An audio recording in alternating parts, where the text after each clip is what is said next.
Hello, hello mga kasari! It's me, Jennifer Mejia, ang tindera ng bayan. Hello mga kasari, kamusta po kayong lahat? Ayan. For today's video, ito po yung ating worth 5,000 deliveries. Ayan, no? So, 5,000 na po ito mga kasari. Ayan. Apat na box. Tapos, ayan. So, dito po sa Monde Company is worth 2,740 pesos. Ayan. Ito po yung ating items. Okay, so sa mga ilang biscuit, tapos noodles. Meron tayong noodles. Beef at chicken dito sa box na to. And then dito naman po is, ayan, meron tayong oyster sauce. Tapos mga ilang biscuit din po. Ayan, mga pambaon para sa ating mga estudyante. Okay. And then, meron din po tayong Dutch meal. Diba? Ayan, sa Dutch meal po, kumuha po ako ng 4 na packs na malaki. Tapos, apat din po sa maliliit. 4 packs po sila. No? So, assorted na po yung flavor nun. Pina-assorted ko na sa ahente ko.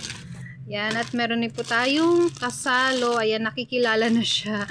Dati kasi hindi pa. So, ngayon medyo kilala na siya. At sa ilalim naman po, ayan yung ating mga iba pang noodles. Okay. So, ayan. Ayan, 2,740 pesos. Okay.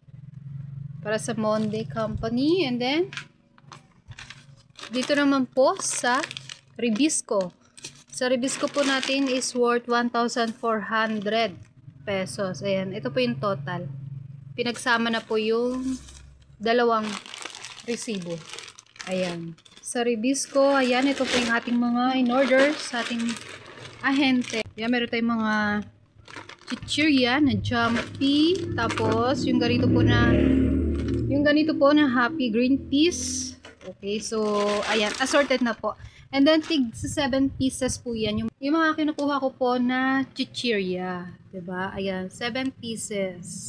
Sakto lang po yan mga kasari kasi every other week naman po sila pumupunta dito sa aming sari-sari store para magpa-order ulit. No? So, tig sa 7 pieces lang din po yung aking kinukuha para naman maiwasan natin na maabutan ng expiration date yung ating paninda. No? So, mahalaga po na maingatan yung ating mga paninda na hindi po maabutan ng expiration date. Una, para hindi po tayo masira sa ating mga customer. Pangalawa, para hindi po tayo malugi. Okay? So, importante po talaga yun.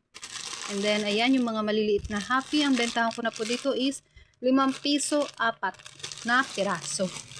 Okay? So, pag isang pack naman po, yung gusto nilang bilhin is 23 pesos po. And then, sa ating lollipop, ayan, 2 pesos na po ang isa. Bentahan. And then kapag 5 pesos is 3 peraso. And tapos, yan, mga ilan nating biscuit. And then yung kasunod na box po is from grocery. Ayan. So, ayan. At ito naman po yung ating grocery na deliveries. Ayan. So, ito po ay worth 1,300 pesos. Okay. Sa box po na ito. Maliit na lang. 1,300 na po ito. Ganito kaliit. Ayan. So, sa chichirya po natin, again, sa 7 pieces po ulit yung aking kinukuha. So, ayun po talaga yung aking rason kung bakit medyo lang, kung bakit hindi ganun kadami yung aking kinukuhang chichirya, yung quantity. Pero, assorted po. Maraming assorted ang binibili ko. So, siguro mga 10 klase or 12 na klase ng mga chichirya natin sa 7 pieces po. Kaya, assorted lang na. Para mas marami rin pong pagpipilian yung ating mga customer.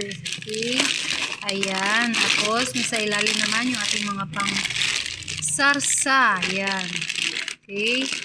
Ketchup, tapos meron tayong sardinas, ayan, no. So, Mang Juan, di ba Jack and Jill to?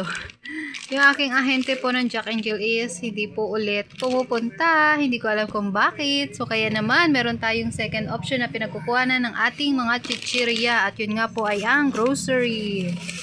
Okay, so ayan.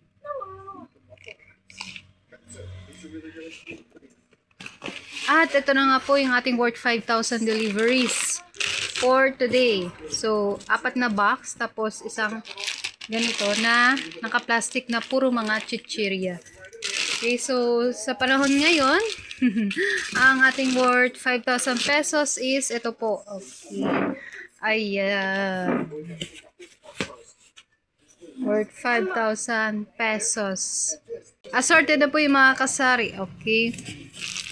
So, ayan, yung ating worth 5,000 pesos sa deliveries for today. So, nakadepende na lang po yan sa magiging quantity natin ng bawat item. So, okay, kung magkano po, kung ilan yung ating kukunin. So, magiging ganun po yung karami na ating makukuha. Depende po talaga yan. Magbabudget na lang tayo kung yun lamang po yung ating maipang bibili ng mga paninda. So, sa akin, ayun po, yun lang naman po yung mga naubos na is yun lang din naman po yung ating mga kinukuha. Okay? At sa susunod naman yung iba. Kasi yung iba po nating papuhunan is napupunta rin sa alak. Oh, yes, alak at sigarilyo po. Yung po yung mga pinakamalaking puhunan po talaga. Alak at sigarilyo. Ayan, ito yung ating alak. Ayan, nakapag-deliver na rin po tayo niyan. Okay. So, yan. Hanggang dito na lamang po. Thank you for watching. See you in my next video. Bye-bye. Happy selling. God bless.